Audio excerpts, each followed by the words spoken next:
Ayan mga kabombo at ka-Star Nation, alamin natin ang pagdiriwang ng bagong taon dito mismo sa bansang Pilipinas.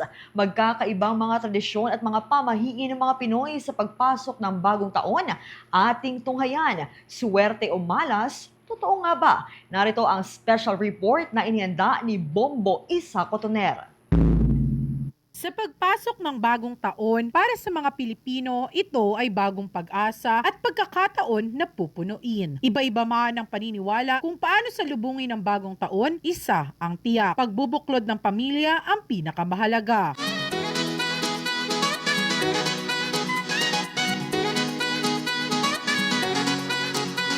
Para ipakita at iparamdam ang iba't ibang tradisyon, sa pagpasok ng bagong taon, makakasama natin ang mag-asawang sina Voltaire at Jean Laureto at si Manolita Rodriguez para ikwento ang kani-kanilang kakaibang mga tradisyon sa pagsalubong ng 2025. Ang karaniwang pinagsasaluhan tuwing papasok ang bagong taon ay tinatawag na medianoche at ang pinakakilalang hinahanda para rito ay ang ham at ang queso de bola. Marami ang mga ibig sabihin ng mga ito para sa iba't ibang pamilya. Bawat pamilya ay may palagi ng hinahanda na mga pagkain para sa medianoche na sumisimbolo sa mga pinaniniwalaan nila. Hinahanda ay yung mga mabibilis lamang lutuin like spaghetti, hotdog, ham, tinapay, ilang mga prutas na nabibili na available sa palengke at yung mga soft drinks, juice,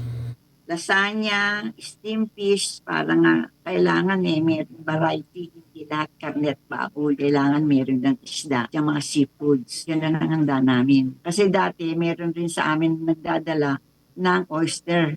Yung bang talaba, yun ang karaniwan namin hinahanda pagka bagong taon. Katulad din ng pagkakaiba sa handa tuwing medianoche, iba-iba rin ang mga paniniwala ng Pinoy sa mga dapat gawin sa pagpasok ng bagong taon. Halimbawa na lamang ng pamilya ni Manolita na talagang isinasabuhay ang kanilang mga tradisyon. Pag nagsabog ka raw ng pera, pagka tungtong ng alas 12 ng gabi, yun ang pamahiin namin, magsasabog ako ng pera, papasok sa loob ng bahay, kasama ang yat-yat. Ayun, maingay, kaldero, para paalis daw yun ng mga sasamang espiritu. Samantala, sina Voltaire at Jean naman ay simple lang ang kanilang ginagawa. Pinapahalagahan ang pagrespeto sa kanilang mga magulang sa paraan ng pagmamano pagkatapos ng misa. Hindi kami naniniwala sa pamahiin. Ang tanging tradisyon lang na ginagawa namin tuwing New Year ay ang magmano sa aming mga magulang at mag-dinner na kasama sila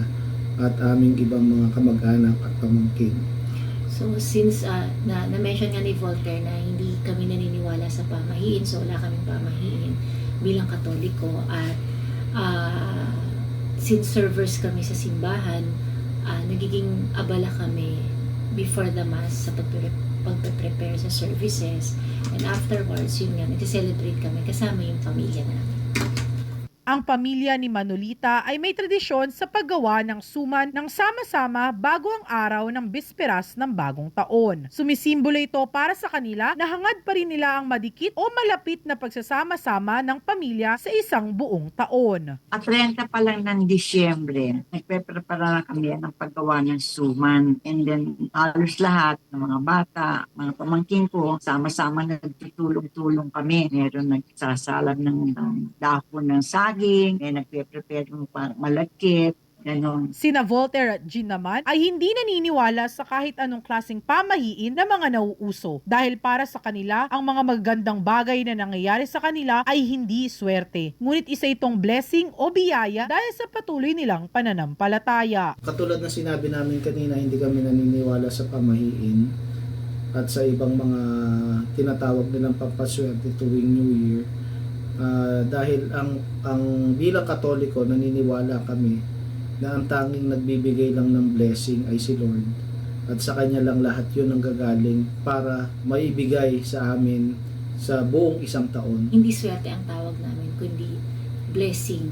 yung biyaya. Ang ilang pang mga pamahiin sa bagong taon na sinusunod ng mga Pinoy ay ang pagsuot ng polka dot na bestida o damit para swertihin. Kailangan din na bukas sa mga pinto, mga bintana at ilaw kapag pumasok na ang bagong taon. May mga sinusunod din na pamahiin sa mga handa katulad ng pagkumpleto ng 12 bilog na prutas at paghahanda ng pansit para sa mahabang buhay. Hindi rin nakikita madalas sa hapag ang manok at isda dahil para sa iba ito ay malas sa pagsalubong ng bagong taon. Totoo man o hindi ang mga ganitong klaseng pamahiin, huwag pa rin kalimutan ang realidad ng buhay na mananatili sa ating mga kamay kung tayo ay siswertihin sa pagpasok ng bagong taon. Sa pagpasok ng bagong taon mga kabombo at ka-Star Nation, nag-aabang na rin sa atin ang mga bagong oportunidad kaya naman siguraduhin na huwag itong palampasin. Happy New Year! Happy New Year sa inyong lahat. Hangad ko ang isang masaya, mabunga at manigong bagong taon para sa inyong lahat mga kabombo at ka-Star Nation.